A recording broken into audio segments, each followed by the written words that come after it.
Video game જેવી વસ્તુ હવે રમત સાથે જીવ માટે જોખમી બની હોય તેવી ઘટના પ્રકાશમાં આવી છે। અમરેલીમાં એક સાથે 40 વિદ્યાર્થીઓએ બ્લેડથી હાથમાં ચેકા માર્યા છે। શું છે સમગ્ર મામલો, જોઈએ ખાસ અહેવાલમાં।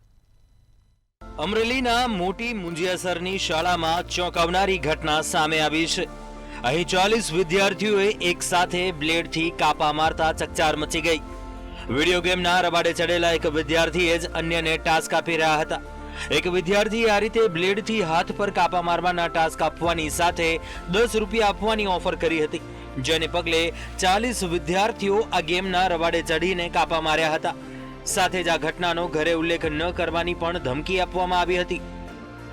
જો કે 8 દિવસ પહેલા આ ઘટના બન્યા હોવાનો દાવો કરવામાં આવી રહ્યો છે।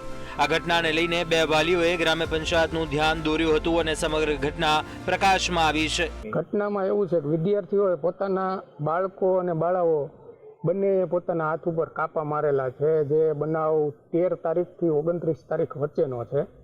જે બનાવ અત્યારે કાલની તારીખમાં અમને જાણ થતાં અમે લેખિતમાં તાલુકા વિકાસ શિક્ષણ અધિકારી, પીઆઈ સાહેબ, મોટા મુંજિયાસર ગ્રામ પંચાયત અને લેખિતમાં આપેલ છે અને એની યોગ્ય તપાસ થવી જોઈએ। તો સમગ્ર મામલે જિલ્લા પ્રાથમિક શિક્ષણ અધિકારીએ પણ વાલીઓ અને ગ્રામ્યજનો સાથે મુલાકાત કરી હતી અને જો કોઈ કસૂરવાર નીકળે તો તેના સામે કાર્યવાહી કરવાની પણ વાત કરી હતી। અમે વિદ્યાર્થીઓ સાથે બી મળશું, કાઉન્સેલિંગ કરશું, શિક્ષકની સાથે પણ ચર્ચા કરશું, પેરેન્ટ્સની સાથે બી ચર્ચા કરશું અને ખરેખર વાસ્તવિક રીતે વિદ્યાર્થીએ કયા સંજોગોમાં અને કઈ રીતે આવું કૃત્ય કરેલ છે એ જાણીશું અને કોઈ કક્ષાએ આમાં એવી બેદરકારી ધ્યાન ઉપર આવશે તો પછી શિક્ષાત્મક કાર્યવાહી કરશું। ઘટનાને લઈને સરપંચે શાળા સંચાલકો સામે કાનૂની કાર્યવાહી કરવાની માંગણી કરી છે।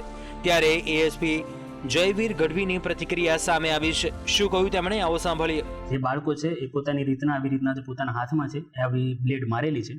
શાળાના જે પ્રિન્સિપલ છે એમને 18 કે 19 તારીખે આ ઘટનાની જાણ થયેલી।